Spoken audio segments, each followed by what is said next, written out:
Coming up on Tech News Weekly, I kick off the show by talking to Diaz of Polygon about a very interesting, very controversial game. It's called Palworld, and it's a little bit more intense than the name might suggest. I also have a sort of late-breaking story of the week.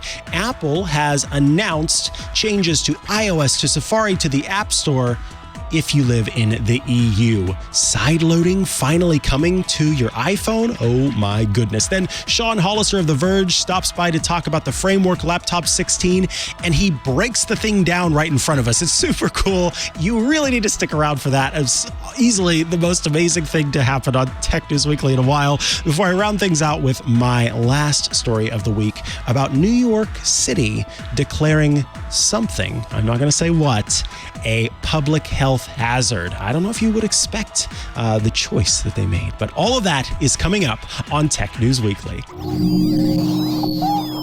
Podcasts you love from people you trust. This is TWiT. This is Tech News Weekly, episode 321 with Mikah Sargent, recorded Thursday, January 25th, 2024, explaining Palworld's popularity. Hello and welcome to Tech News Weekly, the show where every week we talk to and about the people making and breaking the tech news. I am your host, Mikah Sargent, and I have to say, I think I've got a great show planned for you today.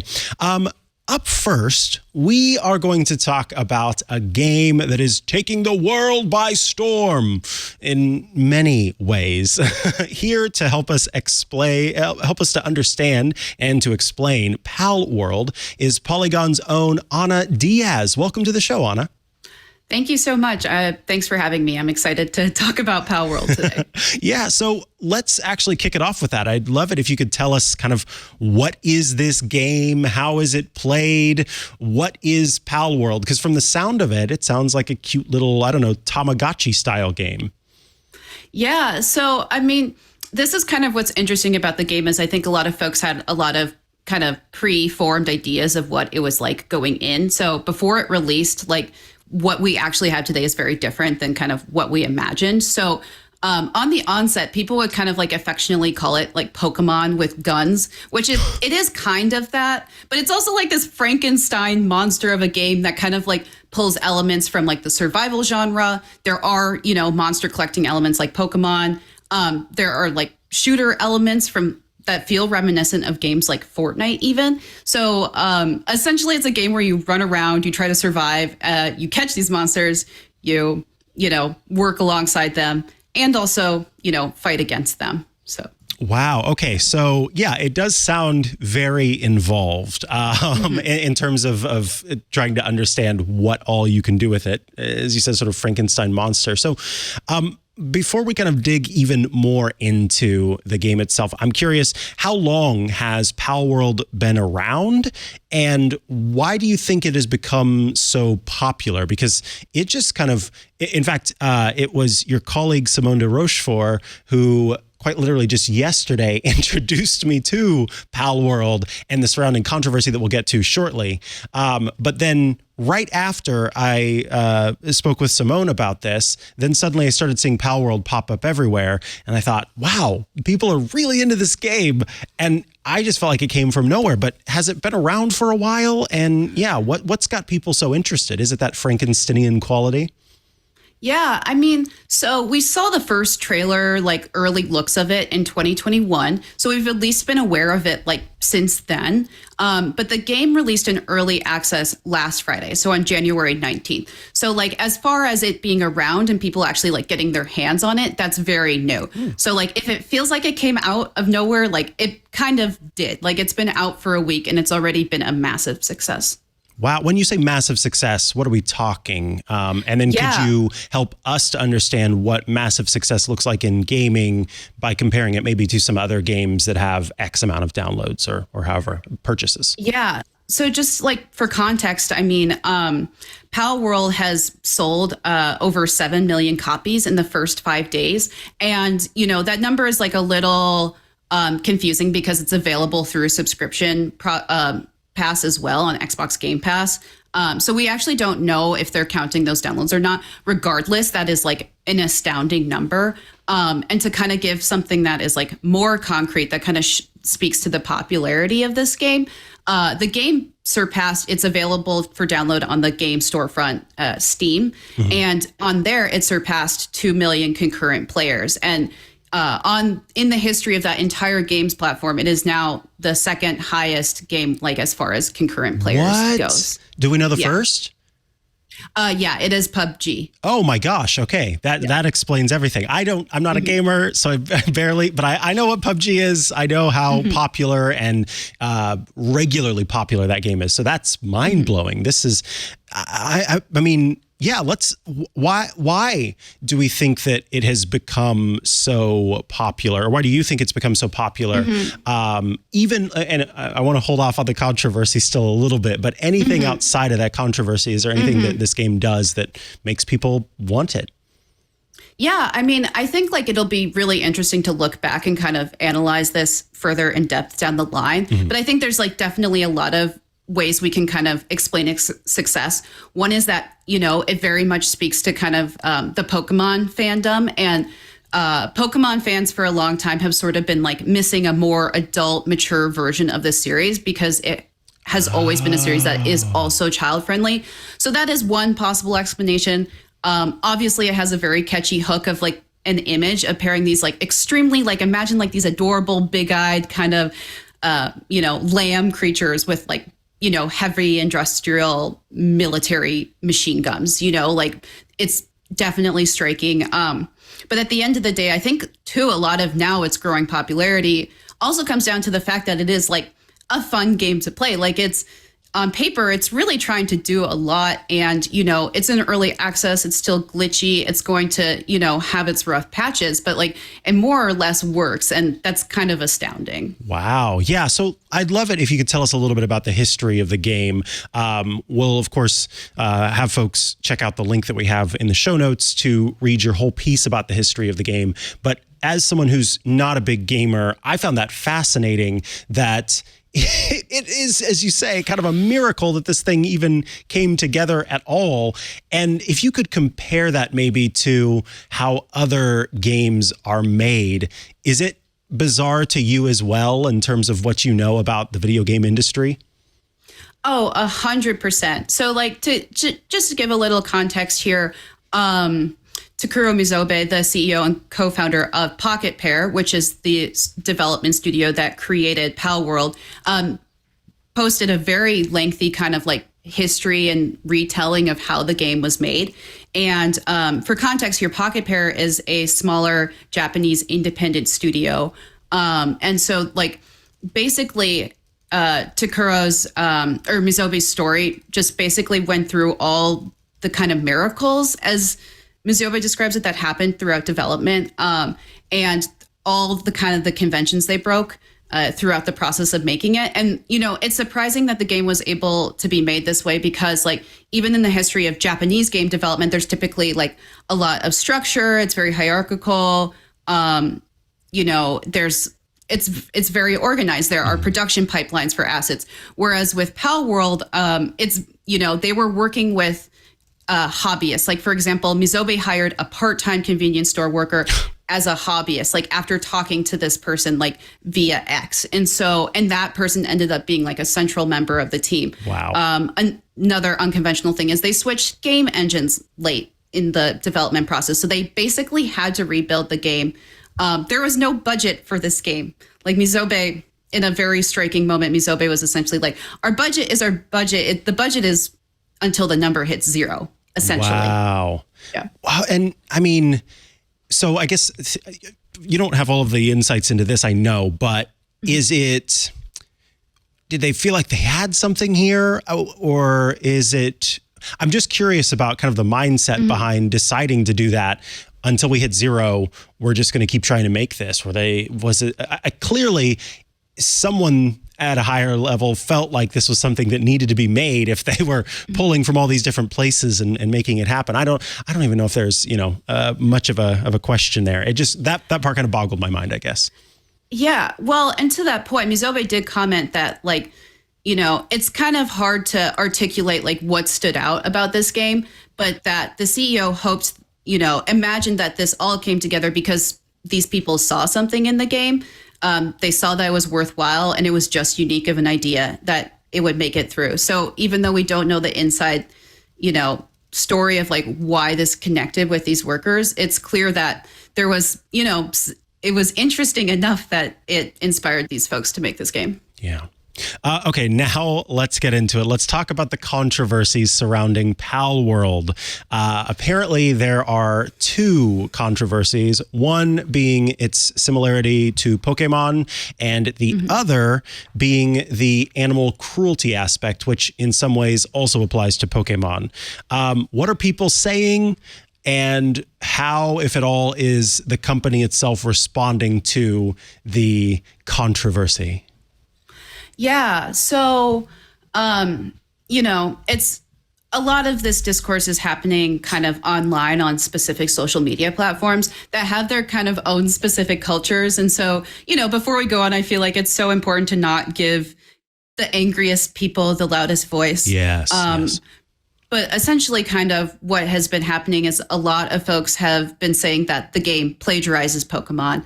And folks online have, been essentially putting together threads comparing certain PALs, that's the name for the creatures in Palworld, PAL designs to Pokemon designs, going as far as to kind of even line up the 3D models next to each other and say, hey, this is stealing from Pokemon. And so for some folks, it's, they feel like the game maybe isn't original or it's stealing from other places, and is kind of what's behind those sentiments as far as the Pokemon plagiarism. And as far as the animal cruelty, it's pretty obvious. Yeah, it's pretty obvious. Like you see the promotional images of the games. It's these, the cute creatures with the machine guns. And also a huge part of the game is kind of putting those creatures to work. And so you kind of manage them and you can literally line up a row of these adorable green little fox guys and make them assemble machine guns for you. And so you can, in the game, it's pretty open to how you interact with these creatures. And so you can literally work them into the ground, until they faint, they pass out. And so in addition to you can eat the animals as well. And so you kind of can do anything with them. So, yeah. So you can make them work and then afterwards you can consume them? Yeah. Yes, that is correct. Oh, okay. Yeah. Good to know. So you don't have to, right? You can. No. I think you have to make them work to get more weapons, but the consumption part can happen in a different way, surely. Yeah. I'm a vegetarian in the game. Anyway. Yeah.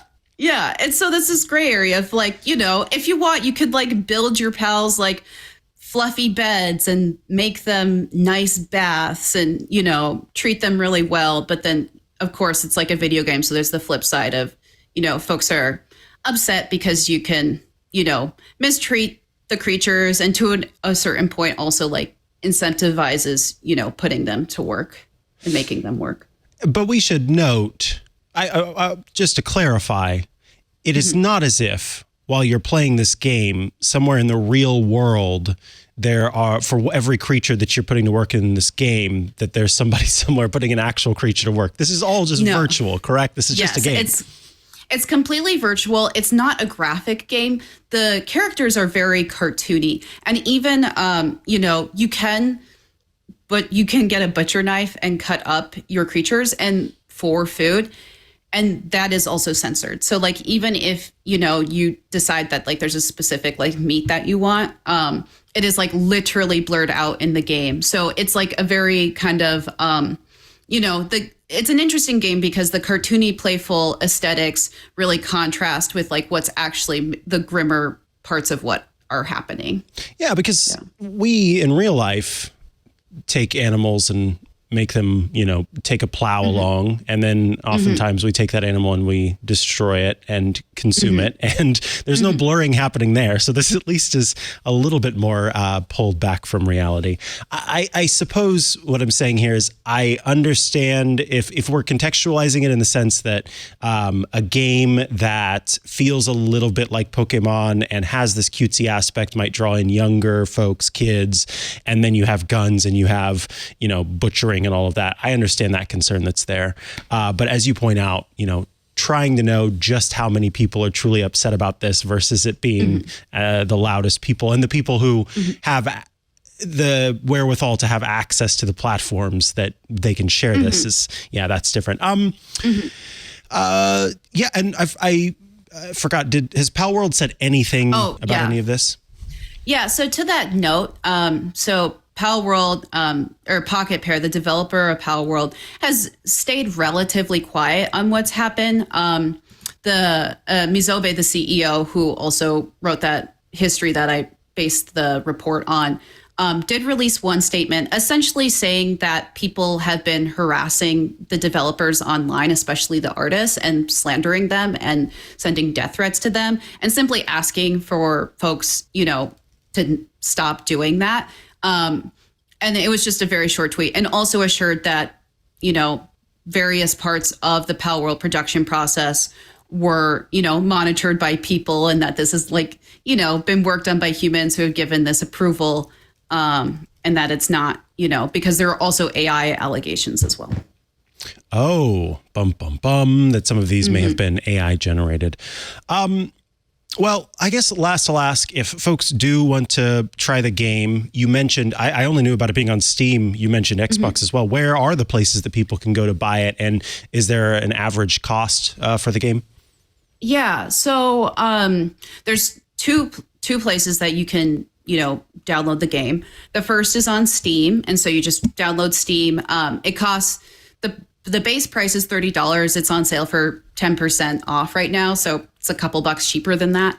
And that would be available to download on Windows PC. If you have a Steam Deck, you can play it on a Steam Deck, which is a portable Steam device.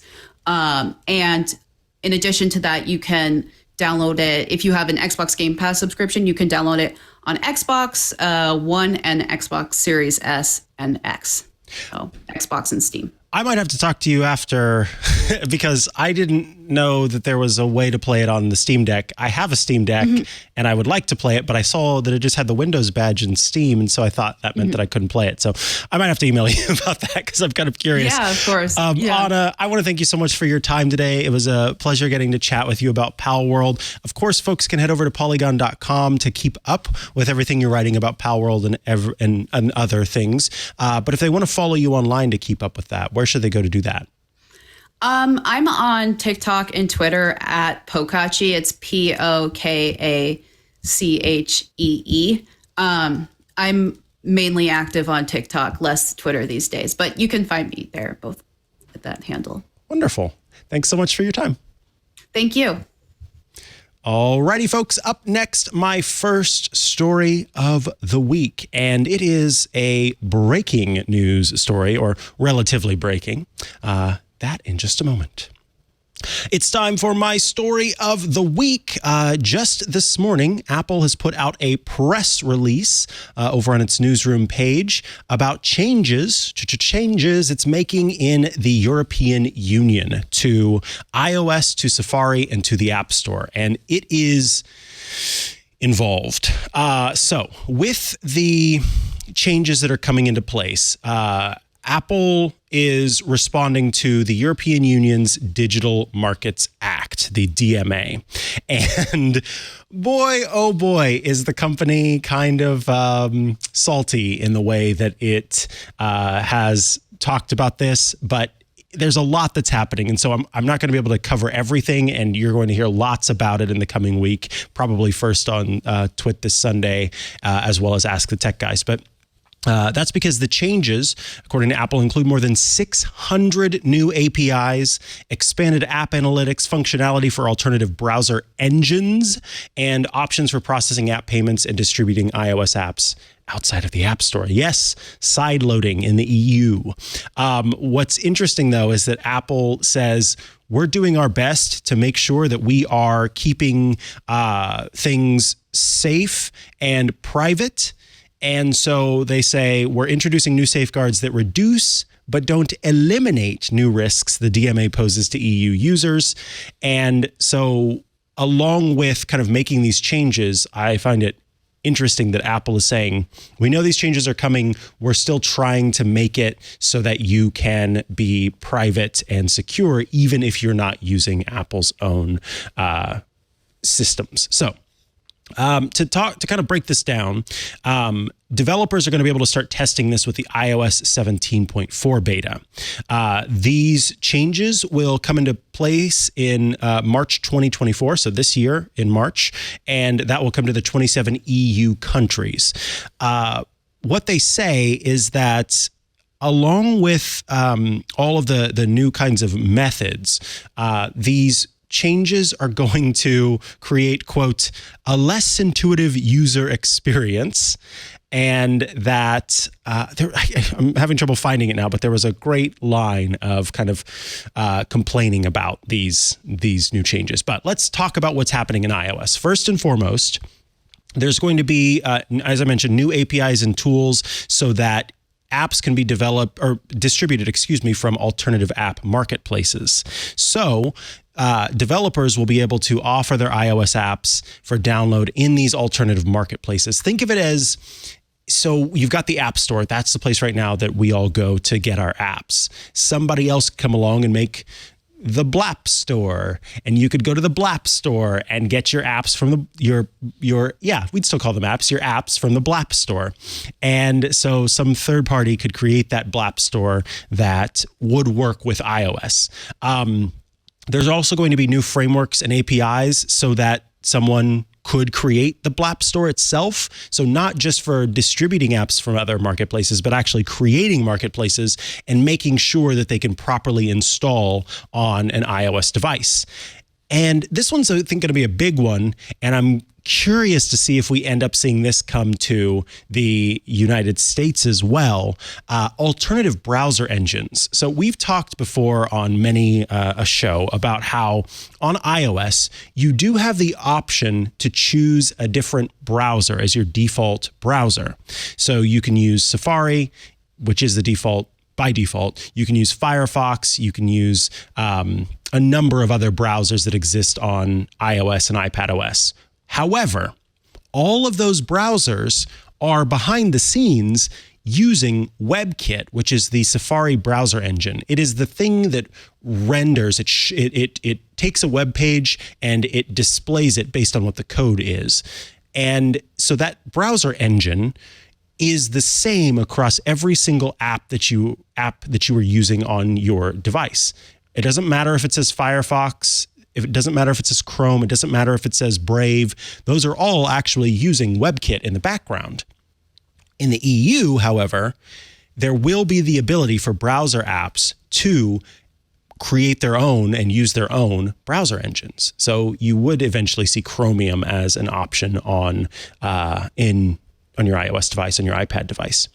And then there's also something called the interoperability request form. And basically developers will need to do this to request interoperability with the iPhone, with the iOS hardware, whatever they're using, and different software features. Now, there are some safeguards that Apple has said that it is putting in place. And it starts with notarization.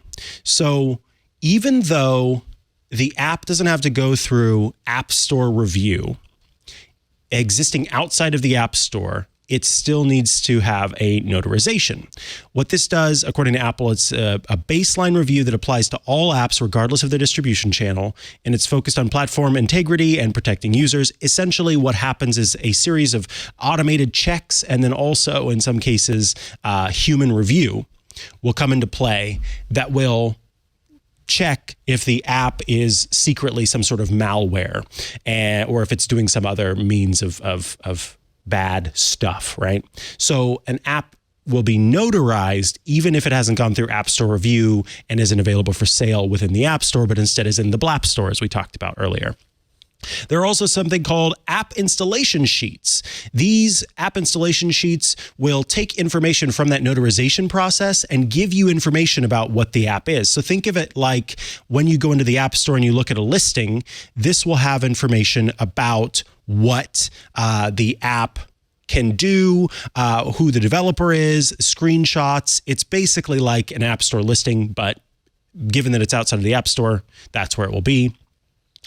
Marketplace developers will need to have authorization.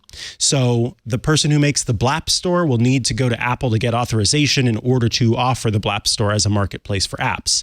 And then some special malware protections. I think this is good. This, according to Apple, it says, these additional malware protections will prevent iOS apps from launching if they're found to contain malware after being installed to a user's device. So imagine you go to the Blap Store and there's an app called Make Me Money Now, and the app claims to be able to make you 6 Bitcoins in 3 months. All you have to do is open the app and play a game. And you download Make Me Money Now from the Blap Store, and then iOS scans the app, finds malware within the app that obviously is trying to gain access to the system and do bad things to your system. Then iOS can actually prevent you from being able to tap on that app, Make Me Money Now, open it up, and therefore launch the malware to do what it does. So Apple does say, though, these protections we're putting in place, they're great. They're going to be awesome. But of course, they're not going to completely keep you safe and secure, and that there are still privacy and security risks at play.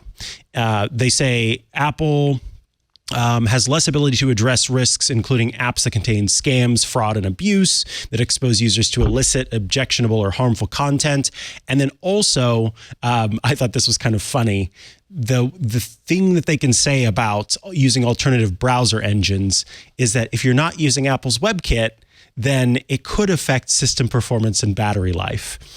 Those of us who've ever used Chrome are very familiar with the impact that browser engine can have on your battery life. So, that's their warning. Hey, if you want to use Chromium, be my guest. But that all-day battery life we promised for that 15 Pro Max, it might not be the case anymore if you're using that browser as your choice.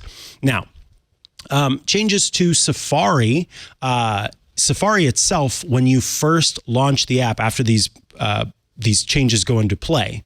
When you first launch Safari, a screen will pop up and you will be given the option to choose what default browser you want.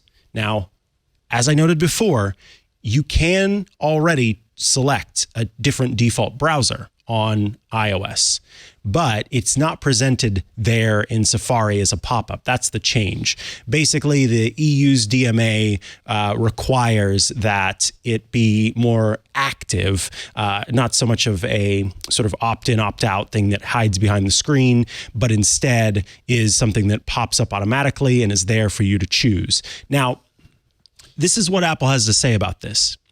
Quote, this change is a result of the DMA's requirements and means that EU users will be confronted with a list of default browsers before they have the opportunity to understand the options available to them.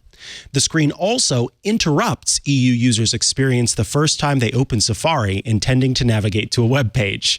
So they're saying there, or I should say Apple is saying there, that not only will you not have the opportunity to see if Safari is the browser you want to use, because you're just going to be immediately presented with that choice and have to make that choice right then.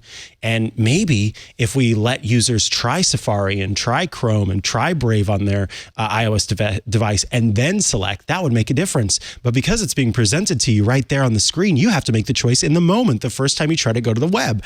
And then the second complaint there is, look, they opened up Safari because they were trying to go to a website. But instead of being able to go to a website, this annoying pop-up is right here and making them do something before they're able to get to that website. These are all the little kind of complaints that they are listing out that are in direct response to the DMA's requirements. Now, when it comes to changes to the App Store, there are quite a few. And so I'm going to do my best to kind of summarize these and get through them here. There are new options for using payment service providers. So a developer app could use, for example, PayPal or another payment service provider within the app, as opposed to everything being App Store purchases, in-app purchases. There are options for processing payments with a link. So you could tap on the link that would take you to a web page that would then let you make the purchase. And then there are some other things that I'm not going to get into because they're kind of more developer focused. But along with that, there will be some protections in place, including App Store product page labels. So when an app they're downloading uses an alternative payment processing platform, it will kind of show you a page that explains that. Disclosure sheets that will also talk about the fact that you're not working with Apple, so you won't be getting your refund from Apple. You'll have to get it from that developer specifically. New app review processes, of course, that will help to make sure that developers are accurately communicating information about those transactions. And then some data portability options for EU users. There's also going to be a change to payment options in the EU, where when you're using Apple's Tap to Pay, which we know as Apple Pay, when we tap on that in the EU, they're opening up that NFC communication so that you could set a third party as your payment platform of choice. So as an example, and this is I'll make one up instead of using an actual payment platform.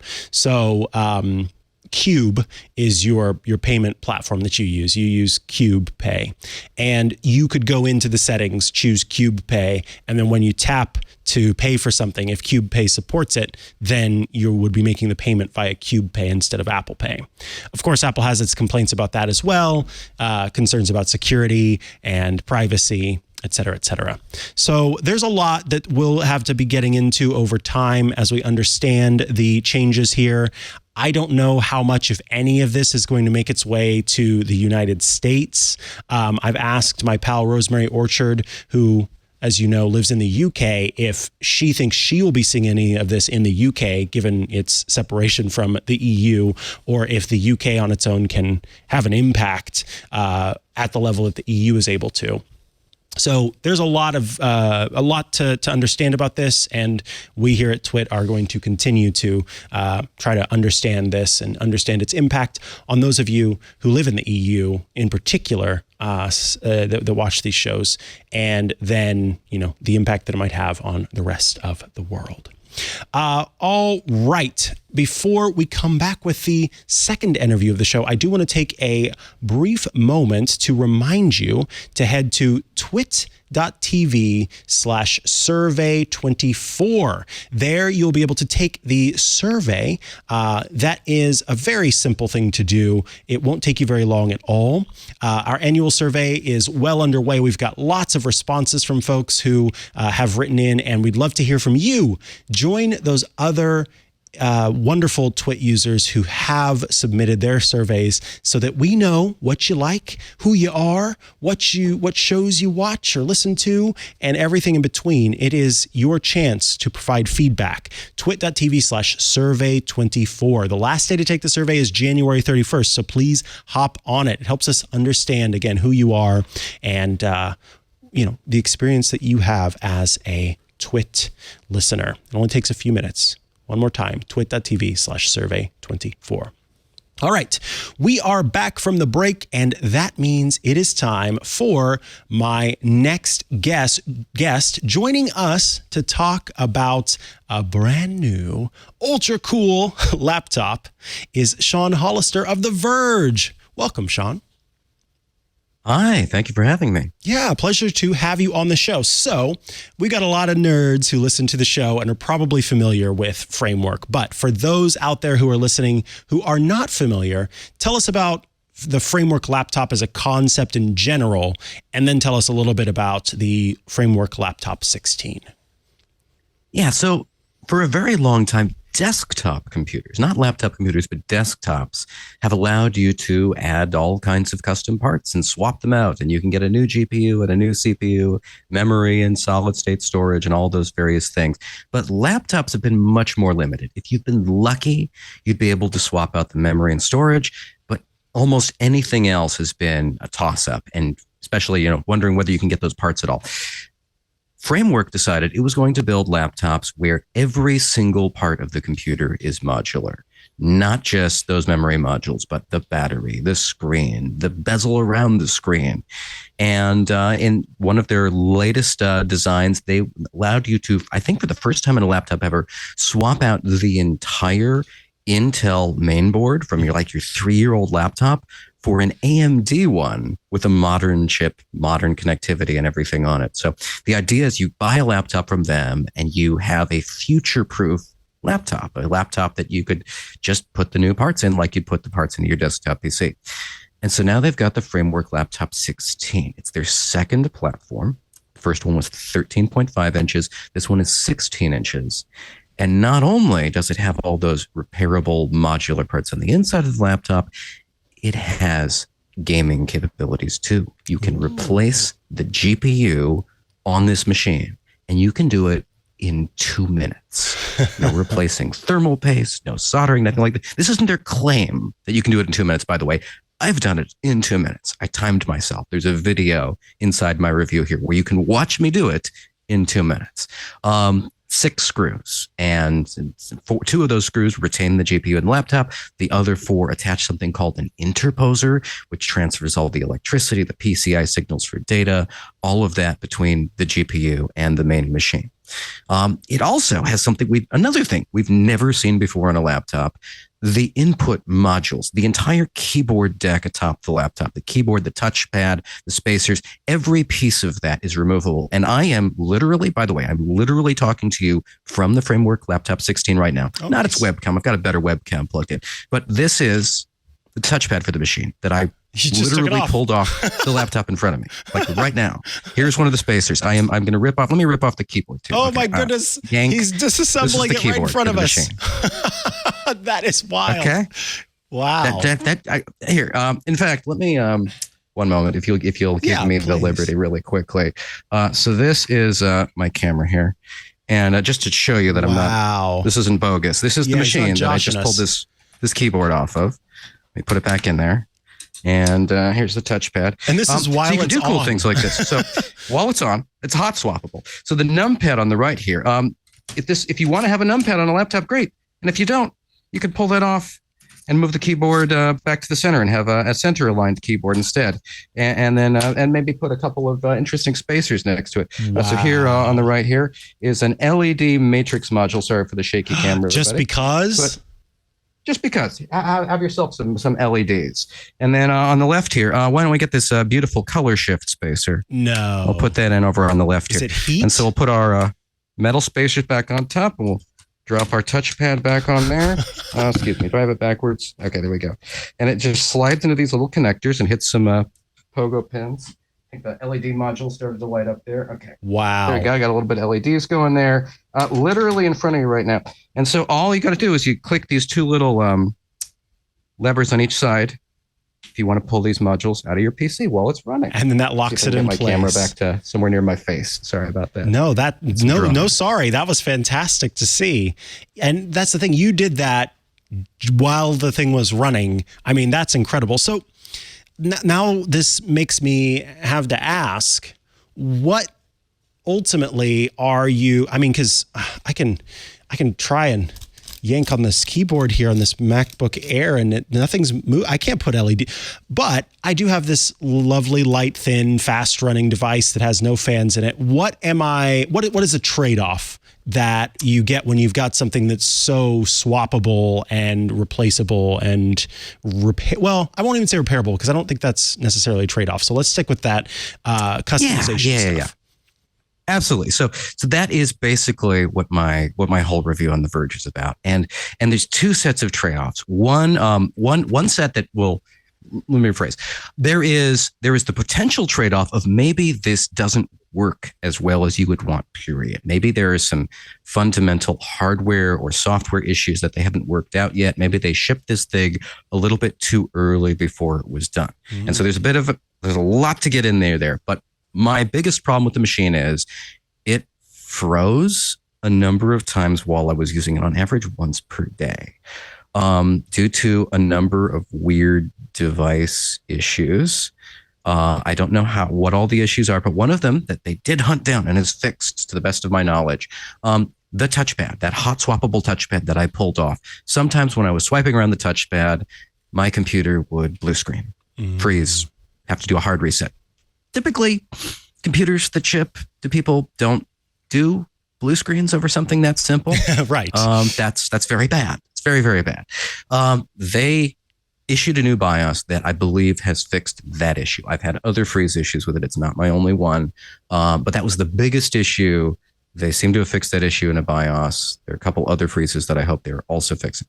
Okay, so first question is, can you make a modular laptop that is stable? Jury is still out on that. I hope they can. The second question is, what are you giving up in terms of how much money you're spending for this laptop and the kind of performance you get out of it? Well, I can tell you right now that this laptop has a very strong mobile CPU in it. It's fast, it's efficient. I got, a decent amount of battery life for a 16-inch gaming machine. I did not get a great amount of battery life for a 16-inch ultralight laptop, though.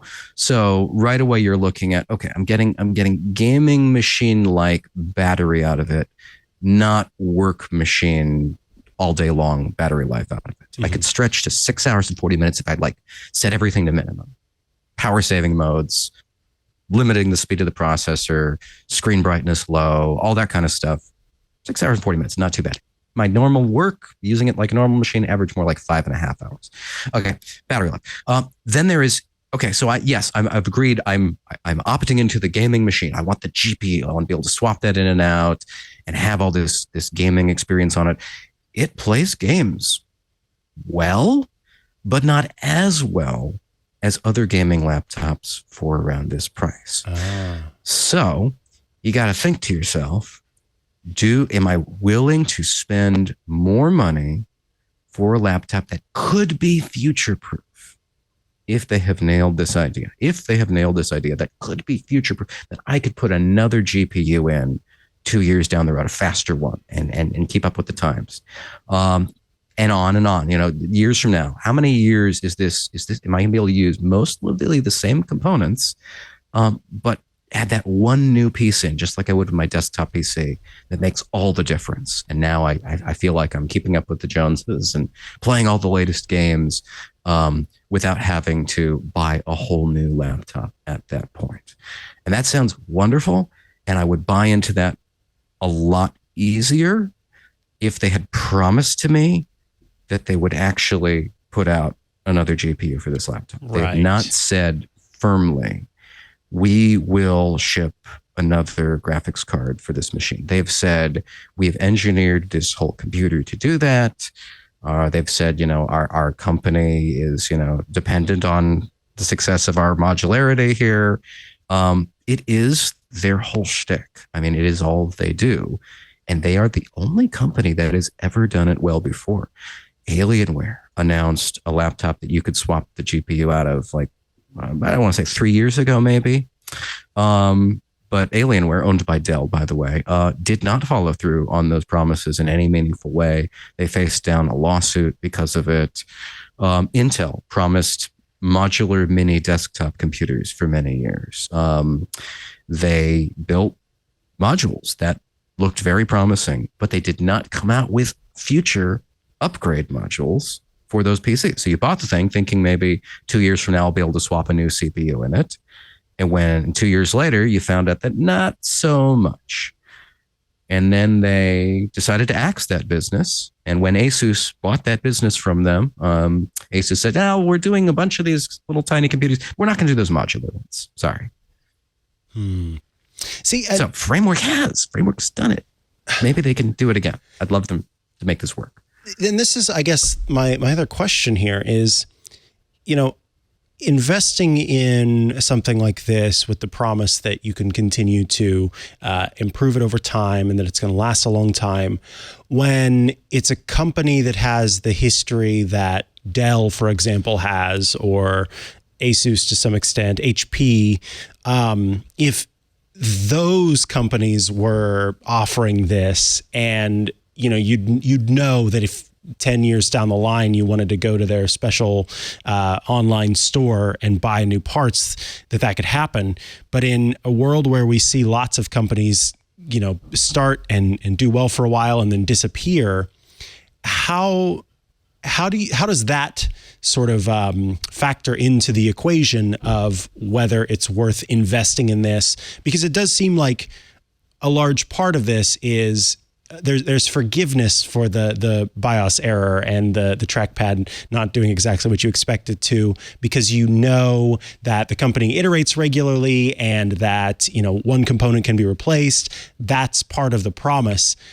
But do you have to factor in the idea that framework might not be there someday, more so than you would if it was a big company that's had as much history as it's had? Yeah, on balance, I think that's a great question. And on balance, I would say that I would trust a Dell a lot less to follow through, because I know that the incentives aren't aligned properly for them to follow through. And because companies like that have lied in the past, there would not be strong repercussions for a Dell, for an HP, for an Asus if they abandon their concept a year after they make people buy it. You know, there would be very strong repercussions for framework if they do not follow through. It would be the end of their company if they do not follow through more than once on something like this. So far, they've had a great track record. There's been a few wrinkles over the years, but so far they've had a pretty good track record, and this would be their first big misstep, I would say, if they do not follow through on it. But it would alienate a lot of people. Now, the other question, though, like you said, the other thing tied in with that is it possible that framework could just go under either before they fulfill the promise or as a result of not fulfilling the promise quickly enough? You know, my review, are enough people reading my review and canceling their pre-orders that this is going to materially impact the company? I hope not, because I believe in what they have, what they're doing. I don't want to see them go under. Not that I think they would. I think they would probably get snapped up by another computer company. Since Framework came out with its original 13.5-inch laptop and successfully iterated on it for 3.5 generations, 4 if you want to count, you know, the fact that they also did Intel and AMD this latest generation. During that time, several other computer companies, most prominently Lenovo, has come forward and said, "Oh yeah, we could do that too. We love this idea of modular, you know, repairable computers." The industry in general, I think, has seen that right to repair is taking off. In parts of Europe, consumers have shown a preference for devices that are more repairable, and Framework is still, I believe, the only computer company where you can go to a store, a consumer storefront, and buy any piece of the machine. Any piece, and fix that part of your computer if it breaks, or upgrade it potentially down the road. So I think they would probably get snapped up in a heartbeat by another computer company if they show weakness. And then the conversation would be, do we trust another computer company to follow through, or are they just, you know, buying one of their competitors? I don't know. I hope we aren't going to cross that bridge here. Yeah, I hope so too. And I guess my last question here is, would you recommend this device to for their kind of typical use cases that you would come across? A student who's about to go to university, or someone who's starting up a new job, or someone whose laptop that they had before is starting to die and they're looking for a new one? Or does this still exist in a space of a sort of specialty space, and it's for the tinkerer? Has Framework as a concept and as a product been able to break into that general consumer, or do you think do you think it even wants to do that? Is it always going to be kind of in this area of those folks who wear badges that say right to repair and who, you know, find it super cool, the thing you just did where you can swap out all these pieces? Or is there some way that they can, you know, find a balance for the laptop 16? I mean, the laptop 16 is always going to be a specialist niche product, not because just of retro repair, but because it's a work machine that's trying to double as a gaming machine, that's trying to double as a DJ console that lets you swap in all these, not just, you know, down to earth useful parts, but also all of these flashy, high tech, let's get our frame rates, let's get our LEDs lit up kind of items in it. So I think anybody who's looking at a Framework 16 is going to be the kind of person who's really a gadget enthusiast, or really a right to repair nerd, or both. But that said, they've got a 13.5 inch laptop. We really liked their AMD version of that 13.5 inch laptop. And so anybody who likes the idea of right to repair and wants to, have some of that modularity and upgradability at a different price with a proven platform at this point. It's been out for 3 years. This platform's been tested and upgraded and modularized. That has worked out some of the kinks and has some of the battery life. It's right there waiting for you. Nice. Sean Hollister, I want to thank you so much for your time today, for joining us here to talk about the Framework Laptop 16. Of course, we encourage everyone to head down to the show notes, find the link to your review. And then also, I know you did an AMA about this as well. So there's lots that you've talked about with the Framework Laptop 16. If folks want to follow along with you and keep up with what you're doing, where's a good place for them to do that? Oh, yeah. I would just go straight to my author profile on The Verge, not doing too much social media these days. But definitely click on that AMA link if you want some very nerdy details about this laptop. It's right there in the first paragraph of the review. Click that link and you'll get how much wattage does, this lit up LED panel draw and things like that. Awesome. Thank you so much for your time. I appreciate it. Yeah. Thanks for having me. This was great. All righty, folks. I have another great story of the week coming up next. But before we get there, I do want to tell you, if you are listening and you have a product or a service that you think would be a great fit for our listeners, you might consider advertising with us. Yes, you have an opportunity to partner with us at TWiT. We are a fantastic source for news and reviews and all of the info that those folks out there who are into tech need to know. And frankly, I work closely with the continuity team here at TWiT. I get to see their work almost every day. And their job, along with the sales team, is to provide the gold standard of podcast advertising. And we've got a long-term partner who would agree with that. Not only do we offer video and audio formats, we've got that highly dedicated team that's there to support you every step of the way to make sure that your campaign here at TWiT is successful. So join our roster of trusted partners today and get benefits that are unique to TWiT. Embedded, unique host-read ads, ta-da, guaranteed over-delivery on downloads, presence on our sponsor page, show episode pages, the RSS feed for the episode descriptions, and lots of other perks that frankly you won't find anywhere else. I was just talking with the CEO, Lisa, a couple of days ago, and she was saying that it's wild whenever she talks to clients and they are so blown away by what we offer. We are the gold standard. I might as well call it the platinum standard when it comes to having advertisers here on TWiT. So elevate your brand, make an impact, reach out to advertise@twit.tv today to get started. That's advertise@twit.tv. And I look forward to getting to talk about your product or your service. It's so much fun.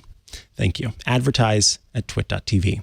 All right, back from the break, and I came across an interesting story. In New York, there has been the announcement of a new public health hazard in New York City. On Wednesday, the company designated, can you guess what that new public health hazard might be? It's social media. Social media is the new public health hazard in New York City. The New York City Health Commissioner, Ashwin Vasan, issued the Health Commissioner Advisory designating social media as a public health crisis in the city. Now, of course, we know that the U.S. Surgeon General that's kind of in charge of that on the federal level typically issues things like tobacco, guns as public health hazards, but social media was the choice in New York City. This is kind of an interesting... What I'm saying is I'm not surprised this has happened because we have seen over the course of the previous year lots of focus on social media and its impact on kids in general, but especially on mental health. And while on the face of it, this may seem like a silly thing where you have what amounts to kind of sort of performance, right? That it's a performance. It's performative to say that it's a public health crisis. It's this, it's that, the other. What is important to understand is what takes place within a bureaucracy and what rules have to be followed within a bureaucracy and how funds can be used within a bureaucracy. And oftentimes, in order for funds to be used and people to be directed and studies to be done, you have to do these things that on the face look performative.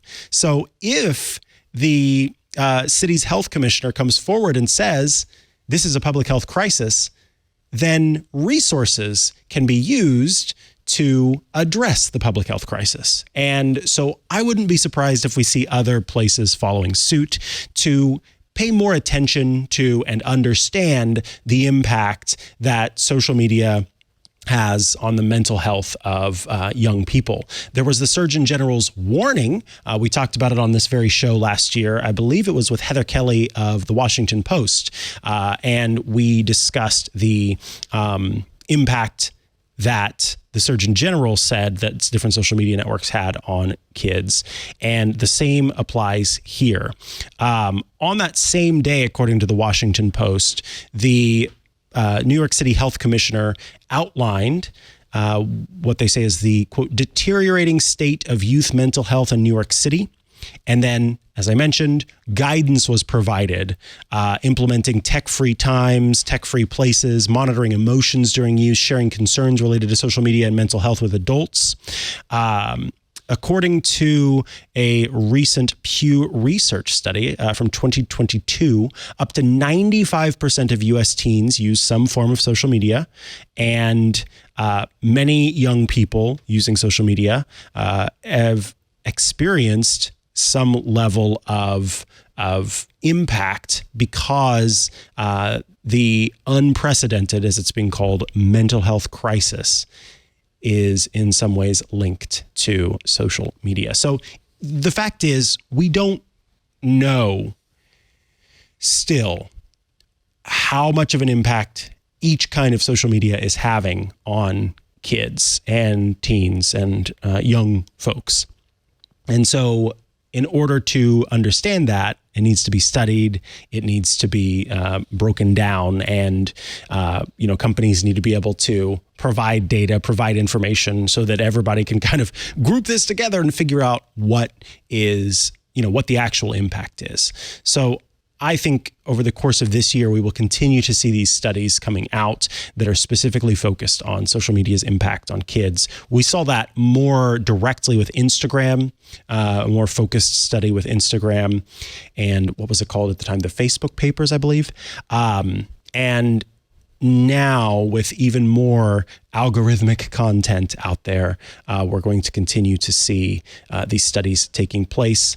And yeah, I wouldn't be surprised if fairly soon we start to see other cities following suit in designating it a public health hazard. Again, especially after the Surgeon General provided that warning in the first place. But yeah, you can learn more about this at the Washington Post. You can also read the advisory directly from New York City's public health advisor and be able to kind of understand where New York City is coming from in terms of this declaration. So that is my final story of the week, a quick little one about New York City being the first to declare social media a public health hazard, and more importantly, to understand that it's not just waving a hand and making a declaration, but what it does as the effect of making this decision. Folks, Tech News Weekly publishes every Thursday at twit.tv/TNW. That's where you can go to subscribe to the show in audio, video formats. I do want to mention that next week, I will be joined by my next regular guest host on Tech News Weekly. Abrar Al-Hiti of CNET is going to be joining me every first Thursday of the month to bring her story of the week. I'll bring a story of the week. We'll talk about them just as I did with Amanda Silberling of TechCrunch. Very, very excited about that. And so you will be able to see her join me next week. Until then, I want to mention Club Twit at twit.tv/clubtwit. If you join the club for $7 a month, $84 a year, you will get every single Twit show ad-free. It's just the content and none of the ads, because you, in effect, are the sponsor, right, of the show, right? You are the supporter. You get this warm, fuzzy feeling in your heart, but you also get to join the club, where you will get access to the Twit Plus bonus feed that has extra content you won't find anywhere else, access to the Club Twit Discord, a fun place to go to chat with your fellow Club Twit members and also those of us here at Twit. It's often the place where you will see kind of things that you don't get to see anywhere else. Sometimes we'll just turn on the camera. John's talking about maybe doing something with Palworld later. Who knows what you might find? We're doing new fun stuff all the time. And it's $7 a month, $84 a year, twit.tv/clubtwit. And as I mentioned on Ask the Tech Guys on Sunday, what you're doing when you join the club is you are helping to support and keep employed me, John behind the board, Anthony, all of these folks who work at Twit, who help to bring you this content. It's about supporting all of us here at Twit. It's not about lining anyone's pockets, because frankly, there couldn't even come close to lining any pocket with the state of things. This is really about helping us continue to do what we do, and you can, know for certain that your money is not being just thrown away. It's actually being used to keep us doing what we're doing. If at the very least you want to hear, it is making sure that my adorable little Henry and Mizzy Chihuahuas get their dog food every month.